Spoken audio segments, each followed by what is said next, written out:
بسم الله الرحمن الرحيم والصلاة والسلام على أشرف المرسلين، أما بعد. أهلا وسهلا بكم مشاهدي الأعزاء في هذا العدد الذي سأتكلم فيه عن قائمة بوغرا والتي أعلن عنها صباح اليوم. لكن قبل أن أبدأ فيديو اليوم، لكل من يشاهدني لأول مرة الرجاء الاشتراك وأيضا محاولة نشر القناة. تكلمت في عدد أمس عن سبب تأخر بوغرا في إعلان قائمته. القائمة كان من المفترض أن يعلن عنها سهرة أمس، لكن الناخب الوطني اختار زوال اليوم ليكشف عن القائمة التي ستدافع عن حظوظ المنتخب في كأس العرب المقبلة، وأيضا ضرورة الحفاظ على اللقب الذي تمكن المنتخب من الحصول عليه في النسخة السابقة. قائمة اليوم شهدت عديد الأسماء الجديدة، لكنها شهدت أيضا غيابات متوقعة لبعض اللاعبين الذين كان يفترض أن يكونوا في القائمة النهائية. نبدأ بالأسماء الأبرز والأسماء الجديدة التي ستكون قوة جديدة للمنتخب الوطني بالطبع، ونبدأ بياسين إبراهيمي. فرغم إصابته في لقاء أمس ضد نادي الوكرة، إلا أن ياسين زين اسمه قائمة المنتخب التي أعلن عنها بوغرا اليوم. الناخب الوطني اختار أن يضم لاعب الغرافة الذي سيكون له دور كبير جدا، وبدون شك سيكون القائد الأول أو ربما الثاني بعد سليماني إن كان سليماني سيشارك. القائمة ضمت أيضا المتألق بقوة آدم الناس، والناس لم يشارك سابقا في أي من تربصات المنتخب رغم أنه استدعي مرتين في هذه القائمة، والناس سيكون حاضر إذن وسيدافع أيضا عن حظوظ المنتخب. القائمة ضمت أيضا اسما جديدا من المنتخب الأول وهو ياسين بنزية مثل والناس وأيضا بوغرا. الناخب الوطني لم يجد سهولة في إقناعه باللعب للمنتخب الثاني، لكن في الأخير ومع إعلان اسمه في القائمة يكون قد أقنعه باللعب في كأس العرب المقبلة. إضافة إلى هذه الأسماء، تواجدت أيضا عديد الأسماء التي تنشط في الخليج مثل فيكتور لكحل وأيضا بدران، إضافة إلى من أيضا عادل بولبينا لاعب الداحل القطري، سأتكلم عنه لاحقا بخصوص حظوظه في اللعب في الكان مع المنتخب الأول، إضافة إلى رضوان بركان وأيضا أسماء أخرى ستدافع عن حظوظ المنتخب كما قلت.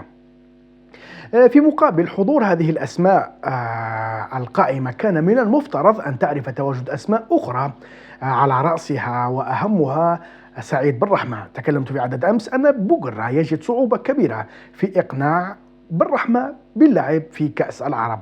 في الأخير بالرحمة سيكون غائب. هذا الأمر قد يكون له دلالة ربما على أن لاعب نيوم ربما سيكون في القائمة النهائية التي ستكون معنية بكأس إفريقيا للأمم.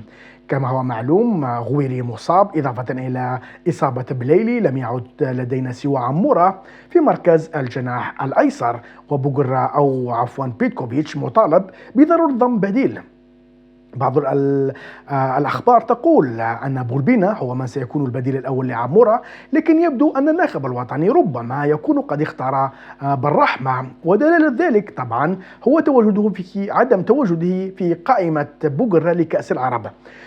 أيضا غياب توغاي ويوسف عطال، كما أشرت في عدد أمس يوسف عطال وأيضا توغاي في القائمة الموسعة لبيتكوفيتش بخصوص الكان.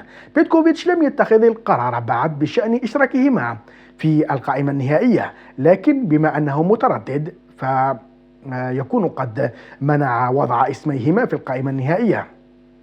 بخصوص عطال، نسبة مشاركته تبدو كبيرة جدا جدا، خاصة إذا تم تحويل سمير شرقي إلى محور الدفاع.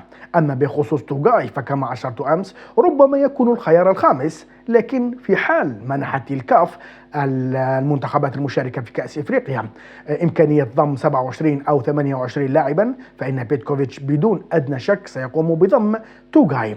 لذلك غياب عطال وأيضا توغاي عن تشكيلة بوغرا المشاركة في الكان متوقع وعادي، وربما له دلالة أيضا مثل ما قلت عن بالرحمة، له دلالة على تواجدهما في القائمة النهائية لكأس إفريقيا المقبلة.